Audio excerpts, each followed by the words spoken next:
కాబట్టి స్పష్టంగా మేము అడిగేది ఏంటంటే ఈ అన్ని విషయాలు వెలుగులోకి రావాలి. మీరు నిష్పక్షపాతంగా పారదర్శకంగా చేశారు అని అంటే సిబిఐ విచారణ జరిపించండి అంటే దానికి మీరు వెనకడ కొడుతున్నారు. కాబట్టి ఇది లోకేష్ శాఖలో ఎడ్యుకేషన్ డిపార్ట్మెంట్లో జరిగినటువంటి డార్క్ సీక్రెట్ ఆపరేషన్గా మేము భావిస్తున్నాం.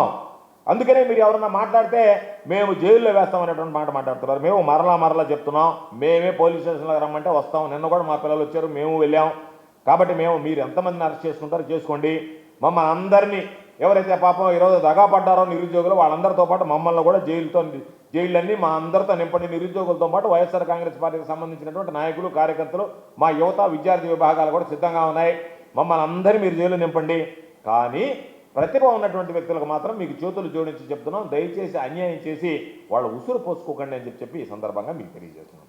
ఇది స్పోర్ట్స్ కోటాకు సంబంధించి మనం మాట్లాడుకుంటే ఇక తవ్వే కొంది ఎన్ని రకాలైనటువంటి మోసాలు, ఎన్ని రకాలైనటువంటి నేరాలు, ఎన్ని రకాలైనటువంటి ఘోరాలకి ప్రభుత్వం పాల్పడింది అనేటువంటిది ఒక్కసారి మనం చూస్తే దీనిలో పూర్తిగా డిఎస్సి అంటేనే డిస్ట్రిక్ట్ సెలక్షన్ కమిటీ, ఆ జిల్లా స్థాయి కమిటీల పాత్ర పూర్తిగా నిర్వీర్యమైపోయింది. బహుశా లోకేష్ అనుకొని ఉంటాడు, ఎందుకు కలెక్టర్లు, ఎందుకు ఎస్పీలు, వీళ్ళందరి పాత్ర నేనే పోషించేస్తే పోద్ది కదా అని చెప్పి అనుకున్నాడు. ఇప్పుడు అదే జరుగుతుంది.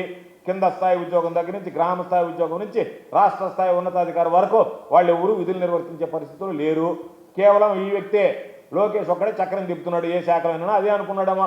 మళ్ళీ ఎందుకు ఆయన డిస్ట్రిక్ట్ సెలక్షన్ కమిటీ, ఆ డిఓ కన్వీనర్ ఉంటాడు, కలెక్టర్ ఉంటాడు, వీళ్ళందరితో దేనికని చెప్పి పిచ్చాడు. దాని మీద అంతా ఆయన సొంతంగా టెక్నాలజీ సమకూర్చుకున్నాడు కాబట్టి రాష్ట్ర స్థాయిలోనే చేశాడు. రాష్ట్ర స్థాయిలో చేసే పేరు మార్చు, డిస్ట్రిక్ట్ సెలక్షన్ కమిటీ నువ్వు ఎందుకు చేసావు? వాళ్ళకి సంబంధించినటువంటి దాంట్లో ఎక్కడైనా ఇచ్చావా? దాంతోపాటు నువ్వు మరో తప్పేం చేసావు?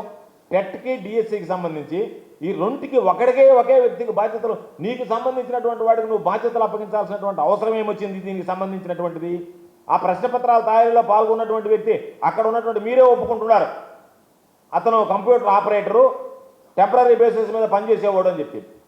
ఎవడైతే వ్యక్తి డిఎస్సి రాశాడో ఆ వ్యక్తి చేత మీరు కంప్యూటర్ దగ్గర ఆ డిజిటల్ ఆపరేటర్ దాని కింద అతను పెట్టుకొని కంప్యూటర్ ఆపరేటర్గా పెట్టుకొని ప్రశ్న పత్రాలు అప్లోడ్ చేయిస్తారా? ఆ వ్యక్తి పరీక్ష రాస్తాడా? ఆ వ్యక్తి కృష్ణా జిల్లాలో నెంబర్ 1 ర్యాంక్ వచ్చింది, నెంబర్ 1 ప్లేస్ వచ్చింది, స్టేట్లో ర్యాంక్ వచ్చింది. ర్యాంక్ వచ్చిన తర్వాత మీరు ఏం చేశారు? ఇది బయటపడిన తర్వాత ఆ పిల్లవాడికి సంబంధించినటువంటి వివరాలన్నీ డిలీట్ చేశారు. ఆ వివరాలన్నీ డిలీట్ చేసిన తర్వాత నాకు అన్యాయం జరిగిందని అతను కోర్టుకు పోయాడు. కోర్టుకు పోతే మీరు ఏం చేశాడు? కోర్టుకు నువ్వు వెళ్తావా అని చెప్పి బెదిరించి ఏదో ఒక విధంగా నువ్వు విత్డ్రా చేసుకోండి అని చెప్పాం. మేము దీంట్లో స్పష్టంగా ఒక మాట చెప్తున్నాం, మీరు డబ్బులు చేతులు మారాయి. ఈరోజు మేము అనుకునేటువంటి దాన్ని బట్టి డబ్బులు చేతులు మారడంలో ఉద్యోగులను మీరు ఎందుకు ప్రొటెక్ట్ చేసుకుంటున్నారంటే ఉద్యోగులను ముందు పెట్టి మీరే డబ్బులు దండుకున్నారనేటువంటిది మీరు ఇచ్చినటువంటి జీవోల ద్వారా ఈరోజు అర్థమవుతుంది. కాబట్టి వాళ్ళ మీద ఎవరి మీద కూడా మీరు చర్యలు తీసుకునేటువంటి పరిస్థితులు లేరు. దాని పర్యవసానంగా కాల్ లెటర్కి సంబంధించి గందరగోళం సృష్టించారు. దానిలో ఒకే కేటగిరీలో ఉన్నటువంటి వాళ్ళకి ముందున్నటువంటి వాళ్ళకి ర్యాంక్ వచ్చింది, వెనక ఉన్నటువంటి వాళ్ళకి ర్యాంక్ వచ్చింది, మధ్యలో ఉన్నటువంటి వాళ్ళ ర్యాంక్ అదే కేటగిరీలో ఉన్నటువంటి వాళ్ళకి ర్యాంకులు ఎగిరిపోయాయి. ఇది ఎక్కడ చూడలే, వినలే. మనం ఒకే కేటగిరీలో తీసుకున్నప్పుడు ముందున్నటువంటి వాళ్ళకి వచ్చాయి, తర్వాత వచ్చినటువంటి ర్యాంకులకు వచ్చాయి. అయ్యా మేము వాళ్ళిద్దరు మధ్యలో ఉన్నాం, మేమేం పాపం చేశామనంటే వాళ్ళ పాప ఆమ్యామ్యాలు సమర్పించలేదో మరి ఏవో వాళ్ళు వెనకబడిపోయారు. సమర్పించినటువంటి వాళ్ళు వెనకున్నా సరే మెరిట్ లిస్ట్లో వాళ్ళు ముందుకు వచ్చారు. కాబట్టి ఇంతకన్నా ద్రోహం, ఇంతకన్నా దౌర్భాగ్యం అనేటువంటిది ఉందా?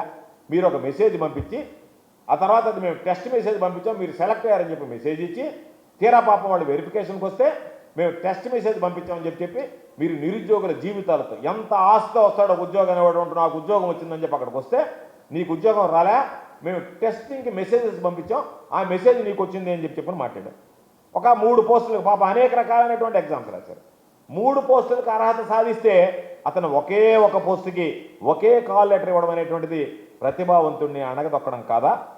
దాదాపుగా 4000 మంది అభ్యర్థులు ఈరోజు మీరు చేసినటువంటి పొరపాటు వల్ల ఉన్నత ఉద్యోగ అవకాశాలు కోల్పోయినటువంటి మాట నిజం కాదా? అందుకనే హైకోర్టు ఏమని చెప్పింది, ఎవడైతే సెలెక్ట్ అయ్యాడో హైయర్ పోస్ట్కి ఆ గ్రేడ్ పోస్ట్ ఇవ్వాలా మీరు అని అంటే వాళ్ళు ఆదేశించినా మీరు కోర్టు అమలు చేయలేదంటే కోర్టు అంటే మీకు ఎంత లెక్కలేనితనం ఏర్పడింది అనేటువంటి దానికి ఇది ఒక ఉదాహరణ కాదా?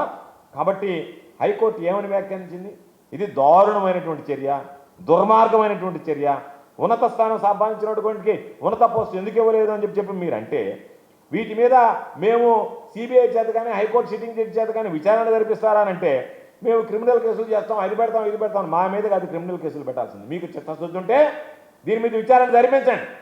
బాధ్యులైనటువంటి వాళ్ళు ఎవరున్నారో గుర్తించండి. వాళ్ళ మీద మీరు వాళ్ళకి సంబంధించి నిరుద్యోగ యువత జీవితాలతో ఆడుకొని నాశనం చేసినటువంటి ఆ అధికారుల మీద క్రిమినల్ కేసులు నమోదు చేయించండి. లేదు వాళ్ళని మీరు కాపాడాలనుకున్నారా, దాని వెనక మీ హస్తం ఉందనుకున్నారా, వాళ్ళని కాపాడడానికి ప్రయత్నం చేయండి. ఎందుకంటే మీరు చేసేటువంటి ప్రయత్నం అదే.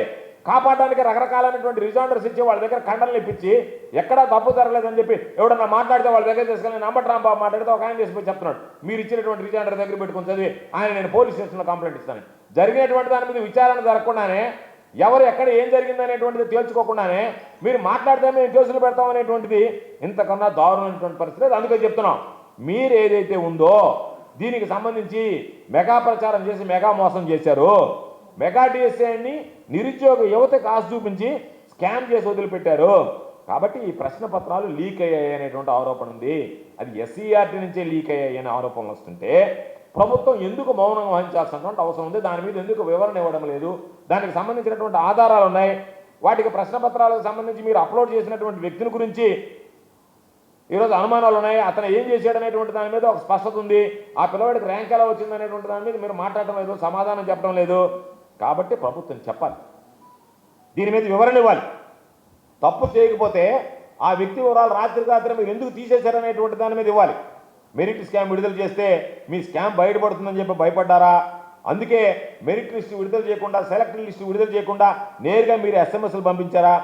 3,36,000 మంది పరీక్ష రాస్తే మొత్తం అసలు మెరిట్ లిస్టే ప్రకటించకుండా కేవలం మీరు అనుకున్నటువంటి వాళ్ళు, మీరు సెలెక్ట్ చేసుకున్నటువంటి వాళ్ళకి ఎస్ఎంఎస్ మెసేజ్లు పంపించి సెలెక్టెడ్ అని మెసేజ్ పంపిస్తే, మీరు సెలెక్ట్ చేసుకున్నటువంటి వాళ్ళకి సెలెక్టెడ్ అని మెసేజ్ పంపించి ఆ తర్వాత వాళ్ళకి సంబంధించినటువంటి దాంట్లో మార్కులు మార్చారు కొంతమంది, తర్వాత డేటా తొలగించాడు.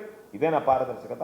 మీరు సెలెక్టెడ్ అని చెప్పి మెసేజ్ ఇచ్చిన తర్వాత వాళ్ళు అక్కడికి వచ్చిన తర్వాత వాళ్ళకి మెరిట్ లిస్ట్ లేదు, వాళ్ళకు ఉన్నటువంటి వివరాలు డేటాలు తొలగించారు. అదేమంటే టెస్టింగ్ మెసేజ్ అని చెప్పాను. అందుకనే ఈరోజు మేము స్పష్టంగా అడుగుతున్నాం, ఓపెన్ కేటగిరీలో రావాల్సినటువంటి పోస్ట్ ఏదైతే ఉందో దాన్ని వేరే వ్యక్తికి ఎట్లా ఇస్తారు? దానికి సంబంధించి ఈరోజు వాళ్ళు పాపం ఇంటర్వ్యూలు ఇచ్చారు, మీడియాలో మాట్లాడారు, పత్రికల్లో వచ్చాయి, అనేక రకాలైనటువంటి కథనాలు సోషల్ మీడియాలో మాట్లాడుతున్నారు. ఓపెన్ కేటగిరీలో రావాల్సినటువంటి పోస్టు, నాకు రావాల్సినటువంటి పోస్టు వేరే వ్యక్తికి ఇచ్చారు, అడిగితే వేరే వ్యక్తికి ఇచ్చామని ధైర్యంగా చెప్పారు. నాకు అన్యాయం జరిగిందని చెప్పి మాట్లాడితే దాని మీద ఏం లేదు. మీరు చెప్పేటువంటి మాట ఏంది? ఎవరికైనా ఉద్యోగాలతో బేరసారాలు మాట్లాడి మీరు మాట్లాడినటువంటి ఆడియోలు బయటకు వచ్చాయి, ఎవరితో మాట్లాడద్దు, ఎవరితో చెప్పొద్దు, సీక్రెట్గా రండి అని చెప్పి మీరు బేరసారాలు మాట్లాడినటువంటి ఆడియోలు బయటకు వచ్చాయా లేదా? దాని మీద ప్రభుత్వం ఎందుకు స్పందించడం లేదు? ఎందుకు ప్రభుత్వం దాని మీద క్రిమినల్ కేసులు నమోదు చేసి బాధ్యులైనటువంటి వాళ్ళు ఎవరైతే ఆ ఫోన్లో మాట్లాడారో ఆ ఆడియోల్లో ఉన్నటువంటి వాయిస్ని తీసుకున్న ఆధారంగా మీరు ఎందుకు కేసులు బుక్ చేయడంలో వెనకాడుతున్నారు? అదేవిధంగా దానిలోనే ఒక్కొక్క పోస్టుకి 15 లక్షలు రేటు పెట్టారు, 15 రేట్లు పెట్టి అమ్ముకుంటున్నారనేటువంటి ఆరోపణల మీద ముఖ్యమంత్రి సమాధానం చెప్తాడా? లేదనుకుంటే విద్యాశాఖ మంత్రి సమాధానం చెప్తాడంటే ఎవరో ఒకరు దారిపోయేటువంటి పాలికాల చేతనో లేకపోతే ఎవరి చేతనో మురగించడమే తప్ప మీరు స్పష్టంగా ఇప్పటికైనా సరే దాని మీద ఏమి జరిగిందనేటువంటి దాని మీద వివరణ ఇవ్వలేకపోయేటువంటి పరిస్థితి ఏర్పడింది. కాబట్టి స్పోర్ట్స్ కోటాలో ఖచ్చితంగా బయట మాట్లాడుకుంటున్నారు. 4 వంతులు అమ్మేశారు, అమ్మేసినటువంటి మాట వాస్తవం అని చెప్పి ఈరోజు రవినాయుడు అనేటువంటి వ్యక్తి ఎవరైతే సీఎంకి సమీప బంధువు అంటున్నారో ఆ వ్యక్తి, ఆ బంధువు అయినటువంటి వ్యక్తి, మీకు ఆంతరంగికుడుగా ఉండేటువంటి వ్యక్తి అమ్ముకున్నాడు అని చెప్పి బయట మాట్లాడుకుంటే దాని మీద ఎటువంటి విచారణ జరపలేదు. మీరు విచారణ జరపండి, వాస్తవాలు జరపండి. ఆడియోకి సంబంధించి ఆరోపణలు ఎదుర్కొంటున్నటువంటి వ్యక్తులకు సంబంధించి ఈరోజు ఆరోపణలకు సమాధానం చెప్పాల్సినటువంటి ఉద్యోగుల మీద మీరు కనీసం కేసులు పెట్టకుండా ఈరోజు మీరు ఎట్లా ఇస్తారండి? స్పోర్ట్స్ కోటాలో అసలు ఆట తెలియనటువంటి వాడికి, ఆట రానటువంటి వాడికి స్పోర్ట్స్ కోటాలు ఇస్తారా? అసలు ఎప్పుడన్నా క్రికెట్ వీటికి సంబంధించినటువంటి మైదానంలో స్టేడియంలో అడుగుపెట్టినటువంటి వాడు, అసలు మామూలుగా ఆటకు దిగనటువంటి వాడు, ఆట చేతకానటువంటి వాడు, అసలు దిగనటువంటి వాడు, ఎప్పుడు ప్రయత్నం చేయనటువంటి వాడు, ఆడనటువంటి వాడు, వాళ్ళకి ఈరోజు మీరు స్పోర్ట్స్ కోటాలో 421 పోస్టులు ఇస్తే ఈరోజు బయట ఆటగా చెప్తున్నారు వాటికి సంబంధించి 300 పోస్టులు ఏదైతే 421 పోస్టులు అమ్ముకున్నారు అని చెప్పానండి. ఫిర్యాదులు వస్తే మీరు ఎందుకు తోపు పెడుతున్నారు? ఆర్టీఐ కింద సమాచారం అడిగితే ఎందుకు ఇవ్వడం లేదు? హైకోర్టు ఆదేశాలు ఎందుకు బేఖాతరు చేస్తున్నారు? ఎందుకు అమలు చేయడం లేదు దానికి సంబంధించి? అదేవిధంగా హైకోర్టుకి మీరు ఎంత తప్పుడు సమాచారం ఇచ్చారు? రాష్ట్రపతి గారు సవరించినటువంటి ఉత్తర్వుల విషయాన్ని మీరు కోర్టుకు చెప్పారా? ఆ ఉత్తర్వులు సవరించబడినటువంటి విషయాన్ని మీరు కోర్టుకి చెప్పకుండా తప్పుడు అఫిడవిట్ దాఖలు చేసి ఈరోజు న్యాయ వ్యవస్థను మోసం చేయడం కాదా?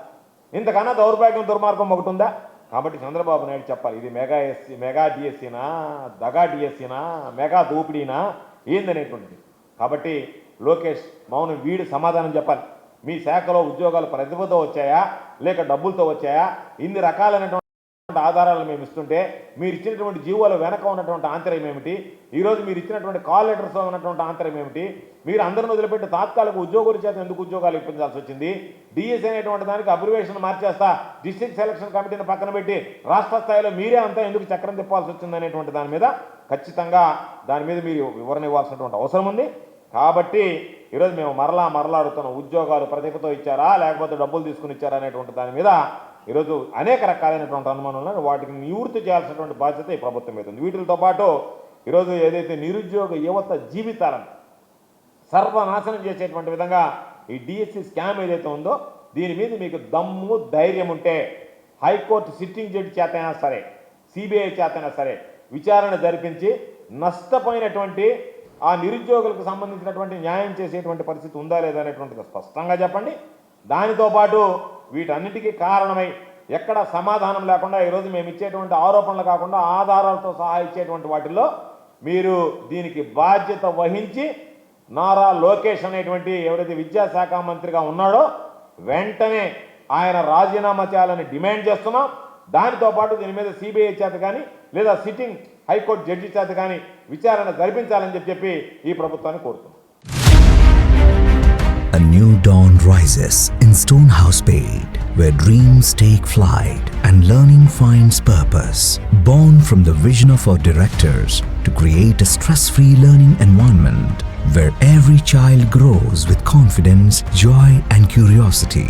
A strong IIT and NEET foundation with AI, coding and robotics program, nurturing innovators for tomorrow. A holistic development with discipline, creativity, leadership, an education that shapes character beyond textbooks, an environment where learning is joyful, teachers are mentors, and every student's journey is stress-free. Viswasai Group of Schools, educating future-ready minds through stress-free education. Now open at Stonehouse-Pate, playgroup to grade 7. A vision of stress-free education from the directors of Viswasai.